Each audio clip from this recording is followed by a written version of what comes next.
विनायक आपसे शुरू करते हैं. लास्ट टाइम हमने एंड किया था इस बात पे कि if you are making your decisions then you should be ready to face the consequences. How much you agree with this and how much you disagree with this?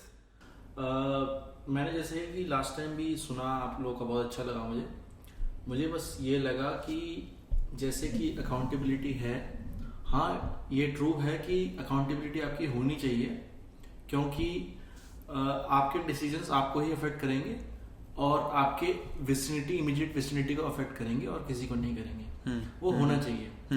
But मुझे कुछ ऐसा लगा कि जैसे आपने पिछले पॉडकास्ट में ये बोला कि जैसे दो, मतलब मेनली जो टू मैरिड कपल, मतलब एक मैरिड कपल की बात है कि अगर दोनों के बीच में कॉन्फ्लिक्ट्स हैं तो उनको आपस में ही सॉल्व करना चाहिए.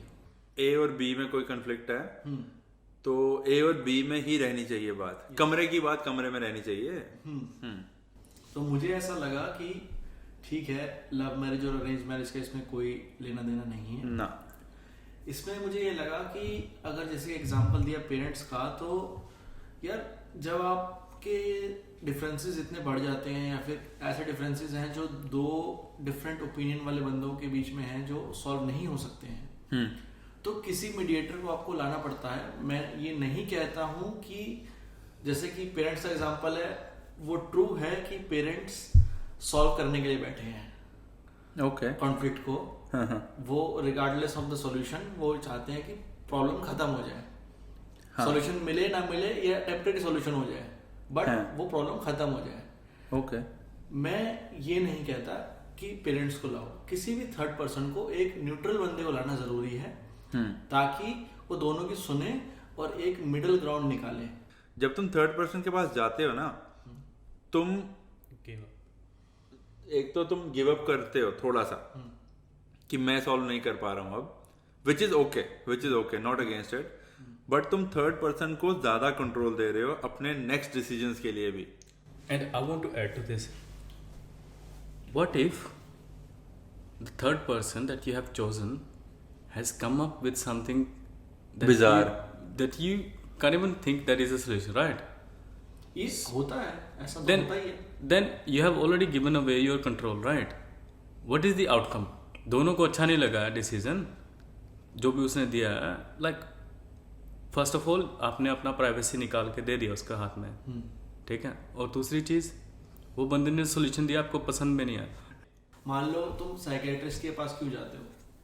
एक साइकेट्रिस्ट भी एक बंदा है ना, वो भी किस चीज के पैसे ले रहे हो, वो किस चीज के पैसे ले रहा है, पैसे उस चीज के ले रहा है, वो तुम्हारी प्रॉब्लम तुम्हें ही बताने के पैसे ले रहा है. हम रियलिटी की बात करते हैं, बट तुम उसी से बात करके तुम ठंडे हो जाते हो, हाँ यार किसी ने मियां भी कुछ हो गया. क्योंकि उसमें ये है ना कि हम वो मान के चलते हैं कि ही स्टडीड इट और शी स्टडीड इट, उसने उस चीज की स्टडी की है, तो ये तो हम ऑलरेडी मान के चलते हैं कि जो हमारे से ज्यादा किसी चीज में सक्सेसफुल है तो वो ऑलरेडी अच्छी ओपिनियन देगा, इसलिए हम साइकेट्रिस्ट की या काउंसलर की बात मानते हैं.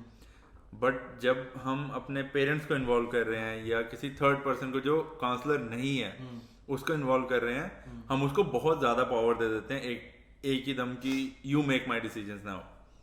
बस सिमिलरली जैसे आपने बोला कि एक साइकेट्रिस्ट जो है वो पढ़ा लिखा आदमी है, वो उसकी फील्ड में है, तो वो अच्छे डिसीजन दे सकता है. बट सिमिलरली एक्सपीरियंस तो पेरेंट्स को भी है ना, सिमिलर सिचुएशंस देखने का. उनकी अपनी ही पर्सनल लाइफ में कोई ऐसी बात हुई हो सिमिलर सिचुएशन के केस में कि वो उन्होंने कैसे सॉल्व करी हो, क्या पता वो आपको हिंट दे दे. रिस्पॉन्सिबिलिटी कोई भी नहीं लेना चाहता. तू और उसने देखना है जिंदगी में कि तुम्हारा कैसा चल रहा है, and at the end of the day तुमने एक साथ रहना है कि नहीं रहना है. You have to make that call. क्योंकि अगर तुम पेरेंट्स के पास जाओगे ना, at least in our culture, they will never advise you कि तुम अलग सेपरेट हो जाओ. नहीं करेंगे ना, मेरे पेरेंट्स नहीं करेंगे, तुम्हारे नहीं करेंगे, तुम्हारे नहीं करेंगे. They will just try to find a solution regardless कि तुम्हारा रिलेशन टॉक्सिक है नहीं है. There is another thing I want to add. जब भी पैचअप करना होता है ना, तकरीबन कपल्स तभी जाते हैं पेरेंट्स के पास. एक चीज, हाँ, जब पैचअप करना हो. जब नहीं करना ना तो वो क्विट कर देते हैं. बट सॉल्यूशन आपके ऊपर है ना, अग्री करो ना करो उसके ऊपर. बस वही तो बोल रहा हूँ ना, अगर तू अग्री नहीं करे तो मीडियम तो चेंज करेगा ना. तो डिसीजन तो ले लिया ना कि हाँ भाई मुझे पैचअप करना है, बट थर्ड मीडियम से। लेकिन थर्ड मीडियम से ऐसा हो गया ना कि डिसीजन अपनी ईगो सेटिस्फाई करके करना है, वो जैसे भी करा जाए, बट डिसीजन तो तुमने ही लिया है। नहीं, थर्ड मीडियम से ऐसा हो ना कि मैं नीचा नहीं हुआ हूँ, मैं झुका नहीं हूँ, ये तो उसने बोल दिया मुझे, इसलिए मैं तुम्हारे साथ वापस हूँ।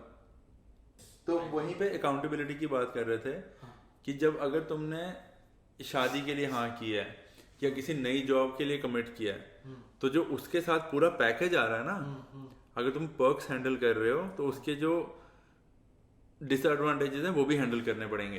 अगर तुम हर चीज ही किसी के पास लेके जा रहे हो कि हमें इसका सोल्यूशन दो, हाउ डू यू एक्सपेक्ट कि तुम ग्रो करोगे? नहीं कर सकते ना। तो तुम्हें एटलीस्ट सम डिसीजंस लेने पड़ेंगे, उनके कॉन्सिक्वेंसेस भुगतने पड़ेंगे, उसके बाद तुम्हें पता चलेगा ना कि अब मेरे बस की नहीं है। हमने जब जो बात हम कर रहे हैं, जो पॉइंट है वो ये है कि हर चीज मत लेके जाओ किसी के पास, जो होता है हाउस होल्ड में।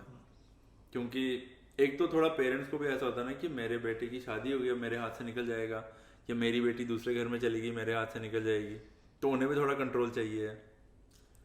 अब ये तो तुम्हें भी पता चाहिए तो है उनको कंट्रोल। अगर कंट्रोल तो किसी को भी दे दो तो सबको उसको तो ह्यूमन टेंडेंसी।